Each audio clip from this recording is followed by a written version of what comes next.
अस्सलाम वालेकुम स्टूडेंट, आप देख रहे हैं यूट्यूब चैनल तालीम और तरबियत की दुनिया। मैं हूं मोहम्मद यासिर इकबाल।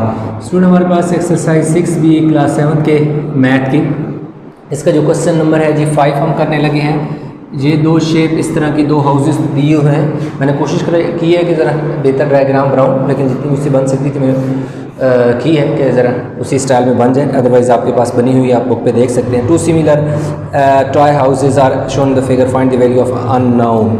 अब कह रहा है ये दो टॉय हाउसेज हैं, यानी खिलौने हैं के घर हैं और दोनों सिमिलर हैं, बिल्कुल सेम है। अगर सिमिलर हैं तो कह रहा है find the value of unknown.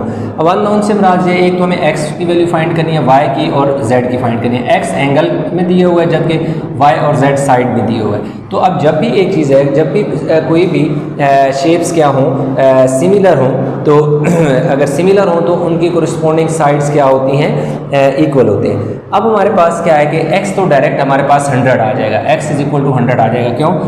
अब मैं लिखूँगा जी x degree is equal to 100 आपके पास आ गया। अब आ गया, लेकिन इसमें किस तरह आ गया, ऐसे रट्टा तो नहीं हम मार सकते, ना बता सकते हैं। कोई ना कोई वजह होती है, कोई ना कोई रीज़न होती है, वो रीज़न भी हमें देनी पड़ती है। तो इसके आगे हमें रीज़न लिखनी पड़ेगी। इसके आगे मैं रीज़न लिखने लगा हूँ कि corresponding angles of similar toy house. ठीक है जी, कि सिमिलर टॉय हाउसेज लिख लें और सिमिलर फिगर भी लिख सकते हैं आप, सिमिलर फिगर, क्योंकि ये दोनों हाउसेज सेम हैं इसलिए उनके कोरिस्पोंडिंग एंगल क्या होंगे, इक्वल होंगे। मतलब कोरिस्पोंडिंग का मतलब है कि जिस पोजीशन पर यहाँ पे बन रहा है उसी पोजीशन पर ये वाला एंगल आपस में इक्वल होंगे। इस तरह जैसे ये छत है, ये इसका कोरिस्पोंडिंग साइड है इसके छत के कोरिस्पोंडिंग साइड के। जब ये वाली जो फ्रंट डोर वाली साइड है, ये वाली जो साइड है, ये इसकी ये वाली साइड और ये वाली साइड आपस में कोरिस्पोंडिंग साइड है, इक्वल है। तो इसी तरह ये वाली साइड और ये वाली साइड इक्वल है। अच्छा, इसमें एक लाइन लगाना मैं भूल गया। ये वाली साइड इस साइड के, ये जो साइड है दोनों, ये वाली इन दोनों साइड के इक्वल होंगे और ये जो साइड है ये वाली ये इस साइड के इक्वल होगी। तो कोरिस्पोंडिंग साइड का मतलब ये होता है क्योंकि दोनों सिमिलर हैं तो लाजमी बात है जब उन्होंने किसी ये जो टॉय बनाए हैं तो किसी खास पर्टिकुलर पहले एक डिज़ाइन बनाया हो गया, एक फेमस आज बनाया गया होगा जिसके अंदर ये हाउसेज बनाए गए हैं। या हम सेम हाउसेज बनाते हैं तो उनकी हर साइड की लेंथ वेट क्या होती है, सेम, हम सेम रखते हैं। आप घर के अंदर कोई भी चीज़ बनी हुई देख लें जो बनी हुई है तो उसकी अगर साइडों वाली देखेंगे, डिज़ाइन देखेंगे, फ्रंट वाला देखेंगे तो आपको बिल्कुल जो दो सिमिलर चीज़ें होंगी तो आपको सेम नजर आएंगी। इस तरह किसी शॉप पे जाते हैं, वहाँ पे कोई खिड़की सी बनी हुई पड़ी है, जैसे कोई वुडन लाइक अलमारी टाइप है, वो देखें। बहुत सारी ऐसी चीज़ें आप देखेंगे जो बिल्कुल सिमिलर, इस तरह टॉयज़ देखेंगे तो बिल्कुल सिमिलर होते हैं। तो ये वाला एंगल और ये वाला एंगल इसलिए इक्वल है क्योंकि कोरिस्पोंडिंग है। कोरिस्पोंडिंग का मतलब है कि इस घर के हाउस के जिस पोजीशन पर टॉप पे बन रहा है उसी की पोजीशन, ये टॉप ये है तो अगर ये 100 है तो ये भी 100 होगा। तो x तो आपके पास आ गया। अब हम चलते हैं जी y को फाइंड करते हैं। अब देखो कैसे मिलेगा, y सेंटीमीटर या y आवर, थोड़ी y over 180 is equal to 180 centimetre over 120 centimetre. अब ये मैंने कैसे लिखा, अब इसके आगे मैं लिख लूँगा कोरिस्पोंडिंग साइड्स ऑफ सिमिलर फिगर या फिर टॉय हाउसेस। ठीक है जी, ये वाली जो साइड है इस घर की y है, मैंने y लिख दिया। अच्छा, कोरिस्पोंड द रेशियो ऑफ, आप इसको यूं लिख लें और बेहतर है, the ratio RATIO, the ratio of corresponding sides of a similar figure are toy houses are equal. के जो इसकी ये साइड है, बेस है, इसकी ये वाली बेस है, ये y है तो ये 180 है, तो ये y और जो 180 की जो रेशो होगी, ये रेशो है, ये यूँ लिखना, डिवीजन रेशो को ही कहते हैं। तो इस वाली साइड और इस साइड की जो रेशो है ये आपस में इक्वल हैं। और इसी तरह इस वाले ये वाला जो है, इसके जो फ्रंट यानी जहाँ दरवाज़ा लगा हुआ है वो वाली जो साइड है वो इस साइड के कोरिस्पोंडिंग साइड है। तो इस तरह